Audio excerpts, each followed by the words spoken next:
in the vast expanse of the cosmos where countless civilizations had risen and fallen. The Zephyrians prided themselves on being the most peaceful species in the known universe. Their homeworld, Zephyria, was a serene paradise of gentle breezes and soothing pastel-colored flora. The Zephyrians themselves were slender, graceful beings with iridescent skin that shimmered in the light of their twin suns. For millennia, they had cultivated a society free from conflict, where disagreements were resolved through quiet meditation and empathetic communication. Their language was a melodious series of soft whistles and chirps, designed to never rise above a whisper. Even their technology was built to be silent, gliding noiselessly through the air or humming at frequencies too low for most species to detect. It was this dedication to tranquility that had allowed the Zephyrians to achieve great technological advancements without the setbacks of war or internal strife. They had mastered interstellar travel centuries ago, using their silent ships to explore the galaxy and make peaceful contact with other species. That is, until they encountered humans. Ambassador Lyra stood at the viewport of the Zephyrian diplomatic vessel, her opalescent eyes wide with anticipation. Today marked the first official meeting between her people and the newly discovered species from the planet Earth.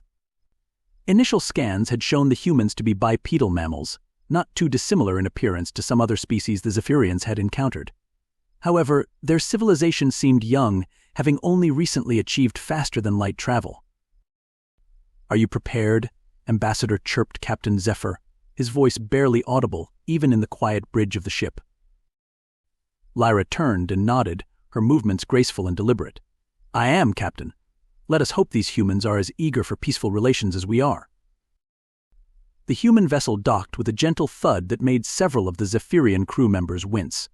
Already they could tell these humans were not as concerned with silence as they were. But that was to be expected from a young species, Lyra reminded herself. With time and guidance, perhaps they too could learn the value of serenity.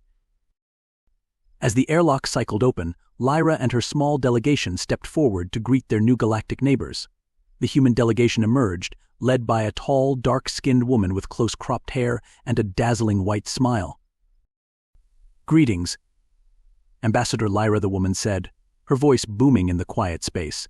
Several Zephyrians flinched at the volume. "I'm Captain Amara Chen of the United Earth Alliance. We're honored to make your acquaintance." Lyra bowed slightly, her whisper-soft voice barely carrying to the humans. "Welcome, Captain Chen. We are pleased to." She was cut off by a sudden, sharp sound from one of the human crew members. It was like nothing the Zephyrians had ever heard before, a staccato burst of noise that seemed to explode from the human's mouth. The sound was so unexpected, so jarring, that several of the Zephyrian delegation stumbled backward in shock. "Oh, excuse me," the human said, covering his mouth. "Something the ambassador said reminded me of a joke. I couldn't help but laugh." Laugh. The word was unfamiliar to the Zephyrians, but the sound it produced was terrifying. It was chaos given voice, a disruption of the natural order that went against everything their society valued. Captain Chen shot a reproachful look at her crew member before turning back to the stunned Zephyrians. "I apologize for the interruption. Please continue with the welcoming ceremony." But the damage was done. The Zephyrians huddled together, their shimmering skin now dull with fear. Lyra tried to regain her composure, but her voice trembled as she spoke. Perhaps we should adjourn to the conference room to discuss terms of our meeting." As they made their way through the ship, the humans couldn't help but notice the way the Zephyrians shied away from them, their eyes darting nervously as if expecting another outburst at any moment. In the conference room, Lyra did her best to focus on the task at hand, explaining Zephyrian customs and the basics of their society. But every time one of the humans shifted in their seat or cleared their throat, the entire Zephyrian delegation tensed. "Is everything all right?" Ambassador Captain Chen asked, concern evident in her voice. "You all seem on edge." Lyra hesitated, unsure of how to broach the subject without causing offense. "Captain, I must inquire. That sound your crew member made earlier, is it common among your people?" Chen's brow furrowed in confusion. "You mean laughter? Of course it's very common. It's how we express joy, amusement, sometimes even relief or awkwardness. Is it not something your species does?" The Zephyrians exchanged looks of horror. A species that regularly produced such chaotic, disruptive sounds. It was unfathomable. HFY do not have an equivalent. Lyra explained carefully. In our society we value peace and tranquility above all else. Such sudden, loud noises are distressing to us. Understanding dawned on Chen's face. Oh, I see. I apologize if we've made you uncomfortable. We'll try to be more mindful of our volume. But even as she said this, another human in the room suddenly let out a snort, quickly covering their mouth to stifle what was clearly another laugh. The Zephyrians recoiled, some letting out soft whistles of distress. I'm so sorry, the human said, looking mortified. It's just the idea of never laughing. It's kind of funny, you know. Of course, the Zephyrians didn't know. They couldn't comprehend how such a cacophonous sound could be associated with positive emotions. To them, the human tendency towards laughter was nothing short of barbaric. As the meeting progressed, the cultural chasm between the two species became increasingly apparent. The humans, try as they might to remain quiet and serious, couldn't help but chuckle at small jokes or amusing observations. Each time it happened, the Zephyrians grew more agitated. By the time the initial diplomatic session ended, Lyra was exhausted.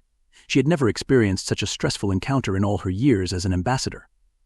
As the human delegation prepared to return to their ship, she pulled Captain Chen aside. Captain, I must be frank, Lyra whispered, her voice strained. This laughter of yours, it is deeply troubling to my people. I fear it may be a significant obstacle in our future relations.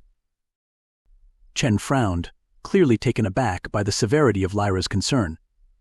I understand it's unfamiliar to you, Ambassador, but surely we can find a way to work around it. Laughter is an integral part of human culture. Asking us not to laugh would be like asking us not to breathe. The comparison only served to heighten Lyra's anxiety. A species that considered such disruptive behavior as essential as respiration. The implications were terrifying.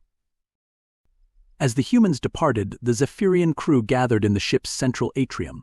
Their usual calm demeanor shattered. Whispered conversations filled the air, a cacophony by Zephyrian standards. Their barbarians, one crew member chirped softly. Did you see how they bared their teeth when they made that awful sound? Perhaps they can't help it, another suggested. Maybe it's a neurological disorder of some kind. Captain Zephyr raised his hands, calling for quiet. We must not jump to conclusions. The humans are a young species, still learning the ways of galactic society. It is our duty to guide them towards a more peaceful existence. But Lyra wasn't so sure. As she reviewed the recordings of the meeting, she couldn't shake the feeling that they had encountered something far more dangerous than a simple cultural difference. The human capacity for sudden, explosive noise hinted at a chaotic nature that could pose a serious threat to galactic peace.